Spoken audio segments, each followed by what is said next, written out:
মহিলা, মা, বোন, চাচা, চাচি, নামাজ ছাড়া মানুষ মুসলমান থাকে না। ওয়াল্লাহি আমি বলছি না কোথায় বাঁধবেন, তর্ক পরে। আমি বলছি আপনি নামাজটা স্টার্ট করেন। আমি বলছি না যে তারা ওই 20 রাকাত পড়বেন না 8 রাকাত পড়বেন। আমি বলছি যে আপনি পড়েন, 2 রাকাত হইলেও পড়েন। আমি বলছি যে আপনি ঈশার নামাজ 15 রাকাত দরকার নেই, আপনি শুধু 4 পড়েন। আমি কি বলছি সুন্নত বাদ দিতে? আমি বলছি যে তুমি পড়ছো না, শোনো, ভয় পেও না, ঈশার নামাজ 15 রাকাত তোমার উপরে ফরজ নয়। আমি তোমাকে না করছি না 15 রাকাত পড়তে, আমি বলছি যে তুমি নামাজই পড়ো না, 4 পড়ো। এই 4 রাকাত ঈশা না পড়লে তুমি মুসলিম নও, 3 রাকাত মাগরিব না পড়লে তুমি মুসলিম নও, 4 রাকাত আসর না পড়লে তুমি মুসলিম নও। দেখো আমাকে দোষ দিও না, বুখারী খোলো, সালাত অধ্যায়ে যাও, আযান অধ্যায়ে যাও। আল্লাহর নবী বলেছে তারা ওরা কাফির, ওরা মুশরিক, ওদের আর আমি মুহাম্মদুর রাসূলুল্লাহ সাল্লাল্লাহু আলাইহি ওয়াসাল্লামের উম্মতের মধ্যে পার্থক্য হচ্ছে নামাজ। ও সাহাবা, ও উম্মত, তুমি চিনবা মুহাম্মদের উম্মতকে সাল্লাল্লাহু। ও আমার উম্মত, তুমি কি আমার উম্মতকে চিনতে চাও? শোনো, তারা যারা আমার উম্মত না, আর এরা যারা আমার উম্মত। ওটা আমার উম্মত যারা নামাজ পড়ে না, আমার উম্মত। তুমি আল্লাহর নবীর উম্মত ছাড়া কিভাবে মুসলমান হবা? তোমাকে আমি বলি নামাজটা ছাড়ি প্লিজ। তুমি যে যে অপরাধে লিপ্ত আছো ছেড়ে দাও, চেষ্টা করো, কিন্তু নামাজটাকে তুমি এখন থেকে করবা। তোমার ফজর মিস হওয়া চাই না। তুমি যদি সারা জীবন নামাজ না পড়ো আমার যায় আসে না। তুমি যদি সারা জীবন নামাজ পড়ো আমার কিছু লাভ আছে। তুমি নামাজ পড়লে নাকি আমি আমার লাভে কথা বলছি। শোনো, তুমি নামাজ না পড়লেও আমার লাভ আছে। কি? ইন্নামাল আমালু বিন্নিয়াত। আমি নেকির উদ্দেশ্যে কথা বলছি, আমার নেকি হয়ে যাবে। কে ঠেকাবে? তুমি তো আর আল্লাহকে ঠেকাইতে পারবা না। তুমি নিজেকে না নামাজ থেকে বিরত রাখতে পারবা, আল্লাহ যদি নেকি দিয়ে ঠেকাইতে পারবা? তাহলে আমরা সবাই মিলে বলি আল্লাহর দিকে তাকে শেভ করিয়েন না। দেখেন, এটা অনেক কিছু না, এমন না যে শেভ করলে আপনি একেবারে কাফের হয়ে গেছেন, মুশরিক হয়ে গেছেন, এমন না। লজ্জা থাকা উচিত। কিভাবে কাটতেছেন? কিভাবে? মহিলার ওঠে না, আপনার ওঠে, কেমনে কাটতেছেন? গলা কেটে দিবেন? কাটবেন না কেন? এটা হারাম। এটা কাটাও তো হারাম। শুকর খাওয়া কি হারাম?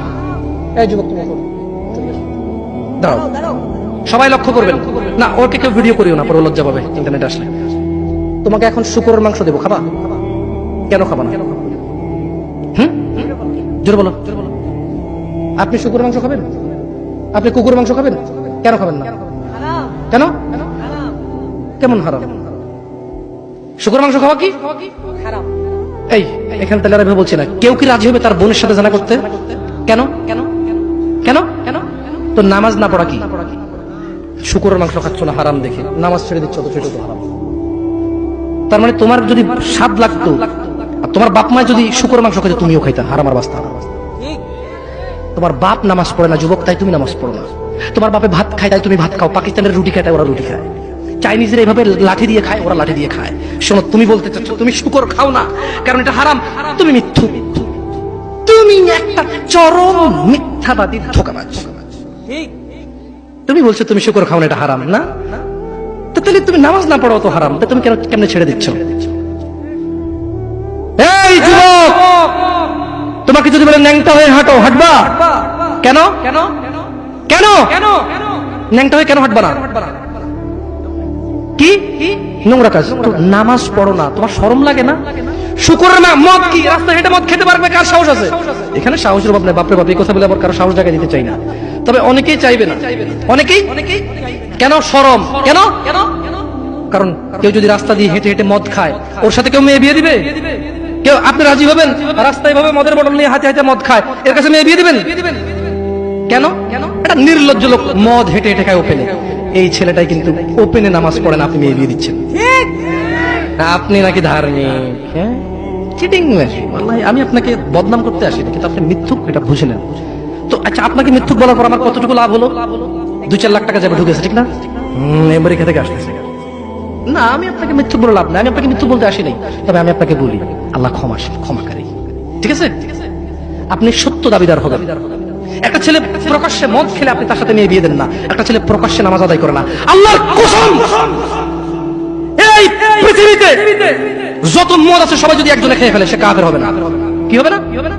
কিন্তু এক ওয়াক্ত নামাজ ছেড়ে দিলে কাফের। ঠিক? আপনার কাছে মদ খাওয়াটা আমি কি মদ খাওয়াকে ছোট করে দেখতেছি তার মানে না? এখন কিছু লোক বলে জামশেদ ভাই বলছেন নামাজ না পড়া অনেক বড় অপরাধ। আরে মদ খা তুই, পুরো পৃথিবীর সব খেয়ালা কিছু না। আমি মনে হয় এটা বলছি, ঠিক না? না এরকম বোঝে ভাই, বুঝে এরকম অনেকে আছে বোঝে, এটা বুঝিয়েন না। আমি উদাহরণ দিয়েছি। শরম করুন। আপনি বাপের সামনে সিগারেট খেতে লজ্জা করে, বাপের সামনে বেনামাজি থাকতে লজ্জা করে না। আপনারা আপনার স্ত্রীদের সাথে যে ঘুমান, ছেলে সন্তানের সামনে ঘুমান, লজ্জা করে, কিন্তু ছেলের সামনে বেনামাজি থাকেন, লজ্জা করে না।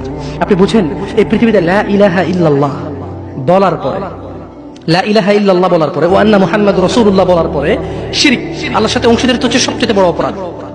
ঠিক আছে? এরপরের কাজ হচ্ছে সালাহ। এরপর কাজ কি? নামাজ। এরপর কাজ কি?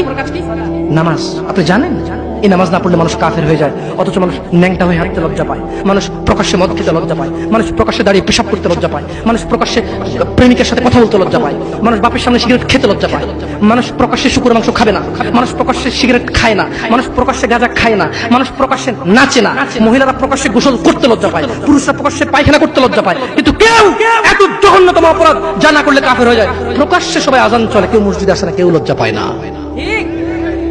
তাহলে দুনিয়া কি বলেন তো? তুচ্ছ খেলতামাশা। নামাজটাকে ঠিক করেন। যদি আল্লাহ আমাকে বাঁচায় রাখে আগামী বছর আনলে, আজকে পরিচয় দিয়ে গেলাম। কি দিয়ে গেলাম? আমার নাম জামশেদ মজুমদার, এটাই আমার চলে। কোন আলেম মোল্লা মুন্সি তেমন কিছু না, কোন রকমের যা পারি তা বলি। যদি আপনাদের প্রয়োজন হয় ভবিষ্যতে ডাকবেন। আজকে আল্লাহ ভীতি নিয়ে কথা বলে গেছি, পরবর্তী সময় আসলে ইনশাআল্লাহ কোন আমাল করলে মানুষ জান্নাতে যাবেই যাবে এটা নিয়ে কথা বলবো ইনশাআল্লাহ।